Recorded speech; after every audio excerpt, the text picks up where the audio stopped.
ओम नमो भगवते वासुदेवाय। हिंदू पंचांग के अनुसार मार्गशीर्ष माह के कृष्ण पक्ष एकादशी तिथि को उत्पन्ना एकादशी का व्रत रखा जाता है।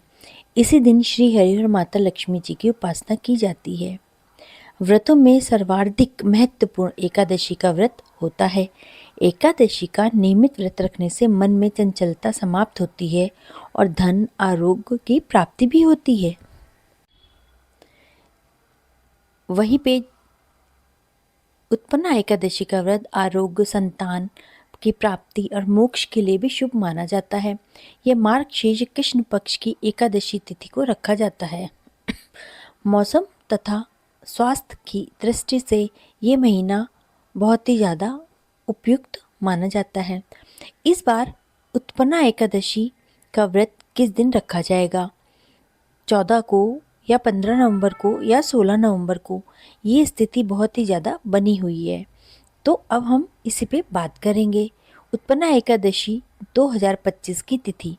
उत्पन्ना एकादशी की तिथि 15 नवंबर को अर्धरात्रि 12:39 से शुरू होगी और तिथि का समापन 16 अगस्त को मध्य रात्रि 2:37 पे होगा। उत्पन्ना एकादशी का जो पारण है वो है 16 नवंबर को 2025 रविवार को किया जाएगा, जिस समय दोपहर 1:10 से लेकर 3:18 तक पारण का समय रहेगा। उत्पन्ना एकादशी का जो शुभ योग है वो इस प्रकार है। पंचांग के अनुसार उत्पन्ना एकादशी इस बार बहुत ही खास मानी जा रही है, क्योंकि इस दिन कई शुभ योग बन रहे हैं। दरअसल इस दिन उत्तरा फागुनी नक्षत्र और विषकुंभ योग और अभिजीत मुहूर्त का संयोग भी बन रहा है। पूजन की विधि इस प्रकार है। उत्पन्ना एकादशी के दिन आप सुबह उठ करके सबसे पहले स्नान आदि करें, फिर घर और मंदिर की सफाई करें। उसके बाद श्री हरि की पूजा करके आपको श्री हरि के आगे देसी घी का दिया जलाना है। उसके बाद विष्णु भगवान जी को तुलसी दल वाला पंचामृत अर्पित करना है। फिर सूर्यास्त के बाद श्री हरि को भोग चढ़ाते समय विष्णु सहस्त्र नाम और श्री हरि श्रोत्तम का पाठ करना है। कुछ नियम है जिसका पालन करना बहुत ही उपयोगी माना जाता है।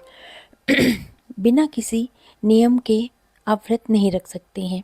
हर व्रत में कुछ न कुछ नियम जरूर होते हैं। उत्पन्ना एकादशी का जो व्रत है वो निर्जला और फलाहारी या फिर जली रखा जाता है। सामान्य तौर पर निर्जला व्रत सेहतमंद व्यक्तियों को ही रखना चाहिए। इस व्रत में दशमी की रात्रि को भोजन नहीं करना चाहिए। फिर इस दिन सुबह श्री कृष्ण की पूजा की जाती है और उनको फलों का भोग लगाया जाता है। उनकी पूजा पाठ करके हमको सारा दिन श्री हरि या फिर ओम विष्णु नमः। और एकादशी व्रत वाले दिन हमें कुछ चीज़ों का ध्यान रखा जाता है। इस दिन भगवान विष्णु की पूजा करने से घर में सुख शांति का माहौल बना रहता है। कुछ चीज़ों का भोग लगाना अत्यंत शुभ माना जाता है, जिससे हमारे घर में हमेशा खुशहाली बनी रहे। पीले रंग की वस्तुएं जो कि भगवान विष्णु को बहुत प्रिय हैं, ऐसे में विष्णु जी की पूजा में पीली चीज़ों का भोग लगाना या उनको चढ़ाना बहुत ही ज़्यादा महत्वपूर्ण माना जाता है। केले, पीली मिठाई का भोग लगाना बहुत ही उपयुक्त माना जाता है। पंचामृत का हमको उनको भोग लगाना चाहिए। पंचामृत कैसे बनता है? उसमें दूध, दही, शहद, घी और चीनी शामिल की जाती है और उसमें तुलसी दल डाल करके हमको उनको भोग लगाना है, क्योंकि तुलसी के बिना ये अधूरा माना जाता है। उसके बाद हमें नारियल का भोग लगाना बहुत ही ज़्यादा इस दिन लाभदायी होता है। इससे घर में सकारात्मक ऊर्जा बनी रहती है। पंचमुखी दिया जलाना बहुत ही ज़्यादा उपयोगी माना जाता है।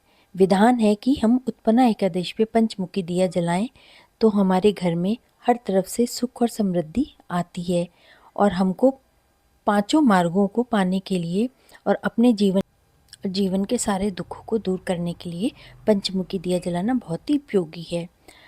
और उत्पन्ना एकादशी वाले दिन हमको क्या नहीं करना चाहिए? हमको इस दिन किसी भी तरीके से कोई गलत काम नहीं करना चाहिए। हमको इस दिन तामसिक भोजन नहीं लेना चाहिए। शराब, वगैरह कुछ भी इस्तेमाल नहीं होने देनी चाहिए।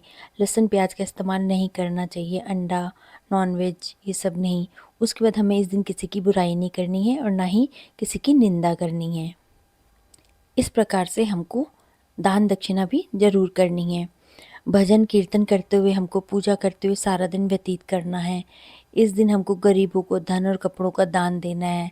आप अपनी सामर्थ्य के अनुसार घी, गुड़, तिल और गर्म कपड़े दान कर सकते हैं। और भगवान विष्णु का नाम लेते हुए आप हर तरह से दिन भर अच्छे काम करने हैं आपको, कोई भी गलत काम या बुरा काम नहीं करना है। और ओम नमो भगवते वासुदेवा।